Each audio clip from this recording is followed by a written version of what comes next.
I believe I'm ready. Let's not trip over anything.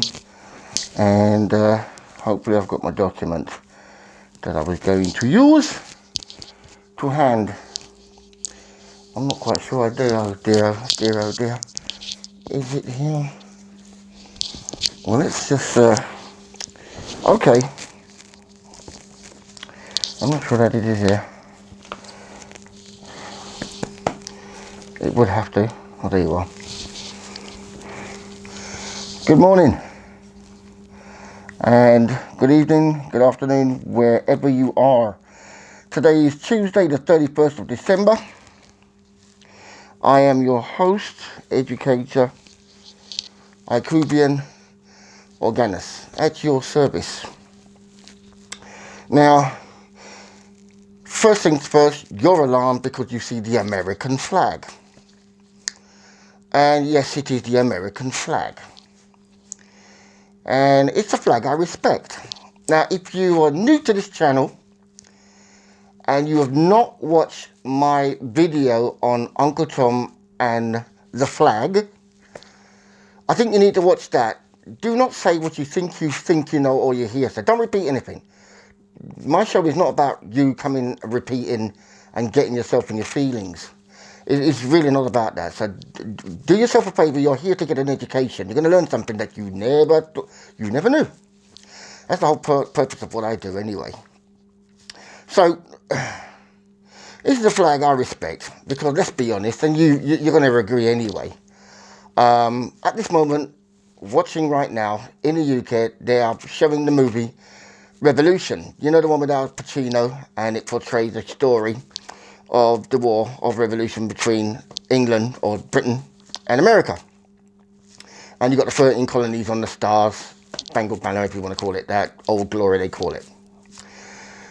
And some of you may know, on both sides, African Americans fought. At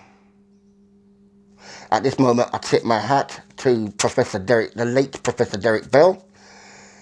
He's the progenitor of the critical race theory, what he actually termed himself a radical assessment. He's a law professor of Harvard, and he used the Constitution to revisit, through his creative juices, Geneva Crenshaw, right back to the Founding Fathers. She goes back in time and speaks to these signers of the Declaration and trying to reason with them. And the point was, if you knew within 100 years that this country would be torn apart over this very issue, would you still sign it? You've got to read it yourself. But that's in the book, We Are Not Saved. Okay? So, where I come into this ADOS issue, I am CDOS, American descendants of slaves, Caribbean descendants of slaves, me. But I've been studying America, fascinated with America anyway. It's a young country, and it's made lots of mistakes, as all countries do, okay? And they try to get things right. But when it comes to the racial issue in America, very difficult to do. On the one hand, you have people who are growing up, and first of all, have difficulty in either the belief or the desire to want to adhere to the concept of all men are created equal. Which is a shame, because at the end of the day, the longer it takes, is the more embarrassed you should be to realise, you know what? And so therefore, the argument for reparations is a valid argument. Now, the ADOS movement has been founded by Antonio Moore, an attorney at law, and Yvette. I understand she has a master's degree in political science or something like that, and used to work for the Democrats. Now, of late, there's been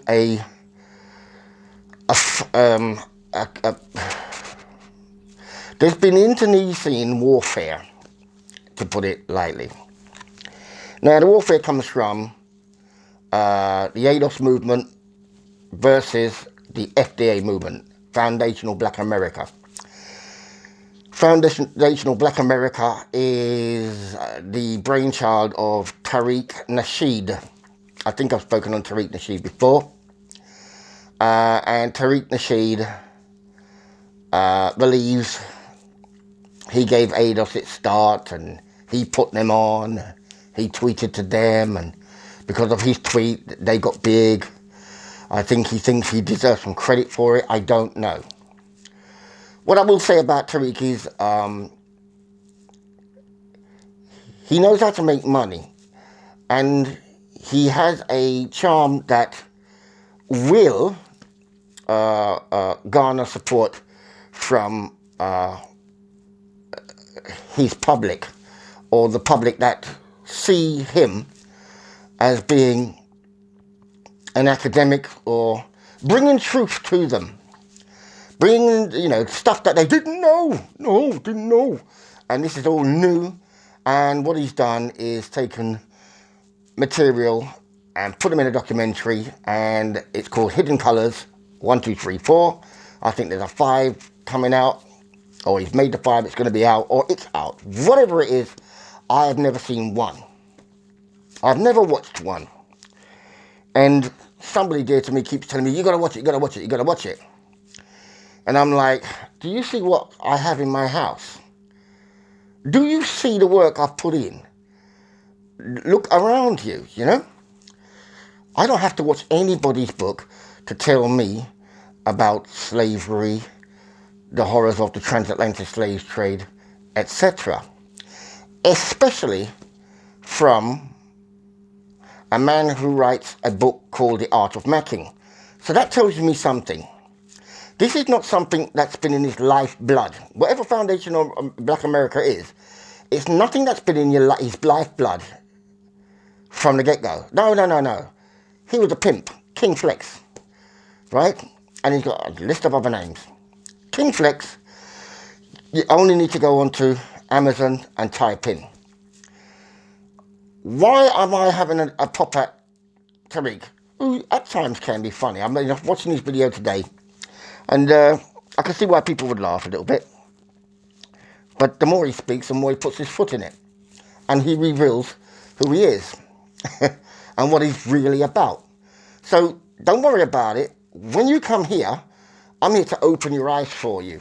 So first and foremost, what you don't know, you don't know. And perhaps you didn't know that you didn't know. But patience. You at the back. Put down the nail file. You with the phone, put down the phone. Put down the phone. You're going to miss it. Okay. So there is an argument going on between these two factions. Now, one thing I've learned about studying America and coming through is that they're very thin-skinned, extremely thin-skinned. I can understand. They have been bruised, battered, betrayed, culturally destroyed in so many different ways, and they don't really know who to trust, and I can understand that too. Which brings me to, oh, by the way, this is unscripted, so no notes today, although you may see I've got a hell of a lot of words, hell of a lot of paper, and a series of books here. I was going to do one about, probably in the new year, I'll give an education on the social system, why the Democrats and Labour have it totally wrong, and I'll give a crash course that will inspire you to, because sometimes when somebody teaches you history, they're cold with it, they're disjointed with it, they don't make it relational to you, so therefore you're like, oh, yawning and all that stuff. That will not happen with me, but forgive me if I digress. So you've got Foundational Black America and you've got ADOS. Now today I was listening to, I've done a video about ADOS and Foundational Black America before, but it's as if some people just can't keep their mouth shut, and some people beg for an audience. They're butt naked and they're embarrassed when they're naked, they're on their own, they're covering themselves up when they're on their own. But that same person is running their mouth and asking for an audience. You got one, okay? And sometimes when you're looking at a painting or when you're in the middle of something and, you can't see it, but somebody outside, I can see. And if you're looking at a painting right up to your face like this all the time, there's a lot you can't see. You have to take it away, and then you see shade, you see contrast, you see colours, you see things you didn't see before. And I think all their egos have got it right up here, and they can't see the distance, but I can. So number one, Tariq Nasheed, pimp. He had a girl on his show. She said, are you supposed to be some pimp? He sacked the girl, said, he ain't no pimp. So number two, he's a liar. Now, that's up to him. You write about your chronicles or whatever it is on how to get girls. What girls? I mean, are you building something for men to have wives and to build your community? I mean, if it's foundational Black America, then there should be traces of that in your book. Not how to get your way and to mac, right? But that's what you did. I haven't read it, so you'd have to correct me, you know. But it's an earner for you, and it means you've obviously got some ability to do something. I've not looked at the ratings to find out if anybody thinks it's good or what. But you did something really bad, and you told on yourself. You really have. But that's up to you, you know. Your ego gets in the way. So that's number one. Number two, you're out there making a record. Well, it's time. So you want to be a pop star or a latent pop star. And, you know, it's not a bad tune, you know what I mean? But what's foundational Black America about that? It's another money hustle, okay? There's nothing wrong in that. If you got multiple strings to your bow, bang, bang, bang, bang, bang them, okay? No one's stopping you. I'm not pocket watching. You do your thing. Well, I did actually. I was looking at you and looking at somebody else, and I went to the net worth, and it says you're worth 2.5 million. None of my business. I'm in debt, 40 grand. So what? You know what I mean? Play the ball, not the man. That's what we say in the UK. So you do well for yourself, and I'm not knocking that. But when you step into an arena and with a historical reality attached to it, the lineage, if you will, you better know about what you're talking about. And making your documentaries doesn't make you an academic. It doesn't make you a historian either. And I saw your debate with Jared Taylor, and I saw how he wiped the floor with you. Yeah, alkaline noses. Where'd you get that from? Alkaline noses? Did you mean aquiline, perhaps? You're so into this white supremacy. What? You need white supremacy. And you need people to believe in white supremacy. I don't believe in it. But I'll do a video and explain to you how easily you mislead people with that. But you keep pushing it. Keep pushing it. You see, you're that guy. You're that emperor with no clothes. You want them to see you. We're coming to see you. Shut up. But no, uncle. I say uncle. Let it be. Let it be. Let it be. You know. So anyway, you did something today because in any movement, and even in ADOS, people will misspeak. People will refine their views on certain issues. Okay? They will refine their views on certain issues, and they will occasionally misspeak. There's some issues I have that Antonio Moore and Yvette have made that, you know, I don't agree with, but I will posit that now. And I think if I say something, I would expect a brain to respond in the appropriate manner. Not to lampoon, not to make puppets, and not to laugh all the way to the bank as everybody's laughing with you with these silly skits that you do on a very serious subject. What you're doing is attacking the people. You're not playing the ball. In football, you get sent off if you kick the man. Play the ball. Stay on subject. If there is something that they have written, published, or spoken of on a topic or a theme and it's incorrect, by all means challenge it. What I'm going to say is critique Antonio Moore, Yvette Carnell. I'll critique you. I'll critique anybody I feel. But if the answer is, oh, you got no money, you're the waste man, you're skinny, you're fat, you're crispy because you're dark. Well, I'm not dark skinned, but I mean, you said that about Tommy Sotomayor because he's darker skinned. You said that. You don't really care really about anything other than you. You pretty much down anybody that hasn't got any money. And now your new term is they're dusties. You've always got to find something to lampoon. You sit down there, literally, Yvette's got you right. You sit down there overnight and say, how can I lampoon them? And then you start attacking them. You went so far as to critique Dr. Sandy Darity, a man you know nothing about, a man you've never read. Otherwise you would say, I agree with what he said here, I don't agree with what he said here. This piece was good, that piece never, you didn't say anything about that. You went to find out, oh, his name is Sandy. He comes from Louisiana or wherever it was. They don't name it. You try to, I'm not saying anything. I'm not saying, ha ha ha ha. I'm not, you're trying to allude that he's gay. Right? There's some kind of gayness there. And then you find out his name is William Darity and it's a nickname called Sandy. Then, I never seen him with a woman. So, is he married? Is he married? Is he married? Then you want to find his wife. And then you're attacking the man's wife. Oh, she looked kind of Indian. Oh, such and such. Oh, did he marry her for the green card? What has that got to do with anything? If you have beef with Antonio Moore, do you see that's your focus?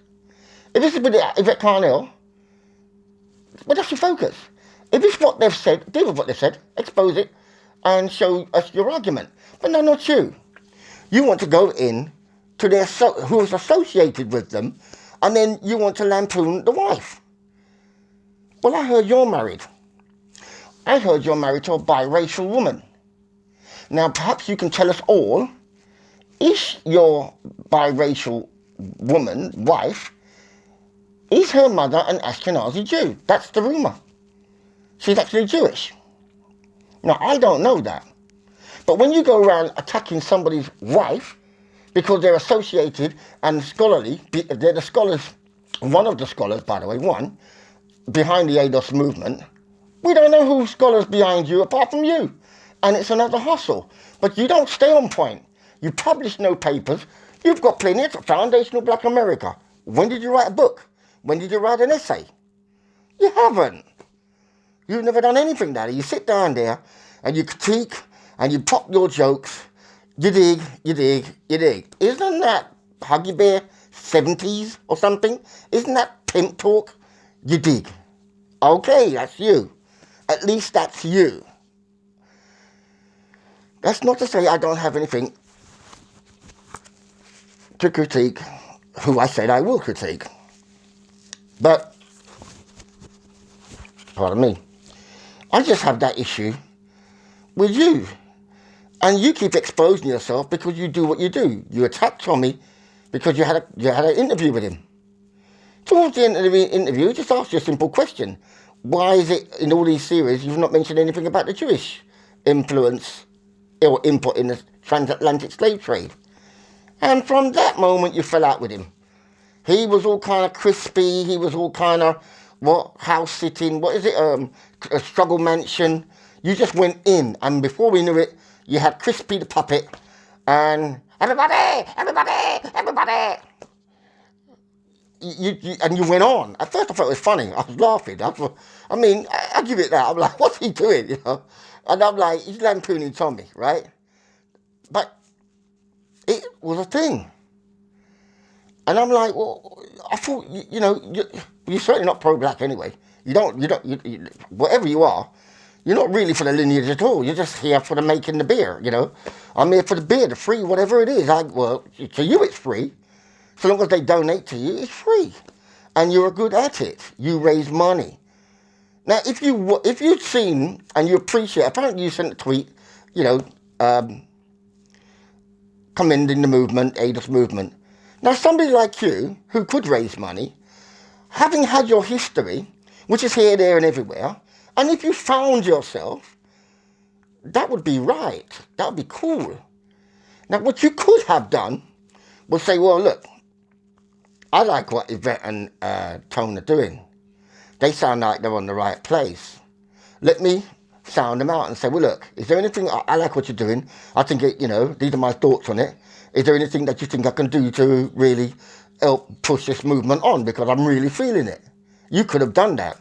Now, they would say, yay or nay, whatever, of course, or they may say, well, what about this? And what about your pop career? And what about your macking and all that? We can't really, may not associate with that. You could say, well, that was just your journey to get through. There's so many ways you could have done that and perhaps made a bigger punch. But egos get in the way. And you said you sent a text, and whatever it was you sent, it didn't get responded to. People busy, man. Now, so you've attacked Sandy Darity, one of the scholars behind ADOS. Then you've gone in on Antonio Moore. What is wrong with you? Now, every time I listen to Antonio Moore, I have never heard him say I'm an Emmy-nominated anything. I just don't hear it. He just comes straight to the point and he goes in on what's got his bonnet. Do you know what I mean? And there's nothing wrong. You think data means nothing. Are you some kind of stupid left-wing social constructionist? The absolute truth, there is no absolute truth, and, data schmater, don't worry about it. It's definites. These are real. These are what you can take to the what's data? But figures you can take to the bank. This is what builds things. This is what science does. It gives you static data that's irrefutable and true. To dismiss that's not just dismissing somebody else's work, gathered together and presented to you. You present nothing. Absolutely nothing. In your documentaries, I've seen a couple clips, and there's one about butt breaking. And I realised your Roots Part 2. Roots Part 2. Many people in the 70s or whenever it was, they got really emotional with Roots. It was well told. It was a real well told story. Oh, it was Alex Haley's history. And it was serialised, and Kunta Kinte, your name is Kunta, you're going to learn to answer to your name. Kunta, Toby, your name is Toby. We all know it, right? It was, Kizzy and nobody saw the spit, but we all saw the old head bow down, and you heard the sound, and you were all like, for once in your life, you're allowed to be a bit disgusting and say, yeah, serve the bitch, sorry, you know what I mean? But when you're young, you all laughed, you know what I mean? Because we were all in our emotions. It was something that we thought was real. I mean, Alex Haley was telling us the truth. Unfortunately, he wasn't. No, he wasn't. And the whole story is fictionalised and partly written by, I forget his name. His name was the Jewish guy, Fisher. His editor, Fisher, had a huge part in that. Now, if you know anything about if you watched my documentary so far, I'm not shying away from the fact that slavery existed. I mean, Ben-Hur's a story, but Ben-Hur was a slave on the galleys. They were slaves on the galleys. You lose the fight, you know what I mean? It's to the sword or you're going to serve. Spartacus, that's a real story. He was a slave. It wasn't colour-coded, but it was colour-coded when the Jews invented the Hamitic myth, all right? Jews invented the transatlantic slave trade. They invented the brutality. They were the most vicious of all slave owners. They were noted as being the only people that were never abolitionists. You put that in your documentary, did you? Or did you just find out that from what? I just want to know. We all want to know why, apparently you're going to make a movie about butt break. Really? Now you can get that data. I want to see it. Get that primary source material and prove butt breaking. Yeah? Don't do your Roots too emotional where white people get punched in the street nonsense. Because all you're doing is stirring up hatred for whites. That's all you want to do. You're a race baiter. Okay? Yeah, alkaline noses. Alkaline noses to you, fella. 6'5" of Coon Train Awards. How can anybody take it? Do you think John Henrik Clark would go around with a train, a little toy train, talking about Coon Train Awards, and looking down on it? If you've got the truth, and you're such a great scholar, why do you lampoon anybody? Who does that? I mean, I'm pretty serious there. You can't be taken serious. And you can, design your own Waterloo, by all means. You've got the money to do it. You know what I mean? And it looks like you've got fans. I was listening to, because you've got a lot of people that are going in on Yvette. And they're really going in on Yvette. I'm like, whoa, steady, on, You don't like her because she critiqued Francis Cresswell's Sling and Dr. Claude Anderson. I critique anyone. You know why I critique anyone? Because when you read some of the works that some of the greats have put out, some of it's flawed. I'm not going to call no names. Even one of the greatest orators I know, I think you probably find that out in my video, Uncle Tom and the Flag. Well, I still regard him as a great orator, but he was wrong. There's lots of people that were wrong. You must be able to look into history and say, that's okay, got that right, that served its time and its purpose. And the purpose, what do we get from it? To say, oh, you can't, they're the holy sacrament, you can't, it's stupid. And I'm hearing too many people, oh, a Queen Mother this and Queen Mother that. What? I was looking for the video because I'd like to know exactly what Yvette said. I don't know what the problem would be. It's a nice little theory, little black balls and white balls. It's a nice little theory. It might not necessarily be true. I'm telling you. Do you want me to tell you something else? No, too much for you right now. Sometimes you got to let them make their audience and get the feel that they want this Waterloo to go down. So, it's as simple as that. Now, Tariq, you could take my critique and you can say, I won't show my face. How do we this, that? How can I diss him? There's no point in doing that, really, is there? I mean, at the end of the day, this is kind of giving you a helping hand to heal the risk, be the bigger man. Because financially, you are the bigger man. And all that I said, if you want to approach them, not in a looking down way, say, look, let's just quash this. But it looks like you really want to get puppets. You really want to get these puppets and have a show and laugh and collect money and people will be laughing with you. Be careful. Your people are yet to turn on COINTEL. They're yet to turn on COINTEL. If you're found out to be COINTEL, you may be in trouble. Let me just touch on COINTEL for a little bit, because not many people understand that. In the late 60s, the 60s, in fact, was a maelstrom of loads of ideas. Baby boomers, the war had been over for some time.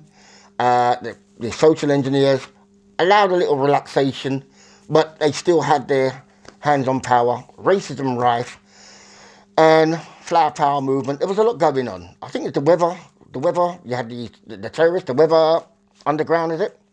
And the Black Panthers came out. They still saw about McCarthy era and communism and all of that stuff with the Soviet Union. And here you've got this communist Black Panther movement. And it garnered support. And of course they tried to discredit it. Oh, it's to this, it's to that. But, the Panthers were more than just, oh, we have the right to bear arms. They had feeding, they had breakfast programs and educational programs. It was a social movement. Okay. It was, the brainchild of, I would say, communist ideologues. I'm no communist. But it gained some traction and a lot of sympathy. And the powers that be were afraid of that. And so, in short, COINTEL is a movement whereby agents are put in the field or people of the community are turned to work against the organisation. In this case, you had a jealous guy named Ron Karenga. Ron Karenga formulated the US movement, the United Slaves, I think it was called, and pretty much wanted a piece of the action the Black Panthers were getting. Well, you got the Black Panthers, what do we need you for? So the FBI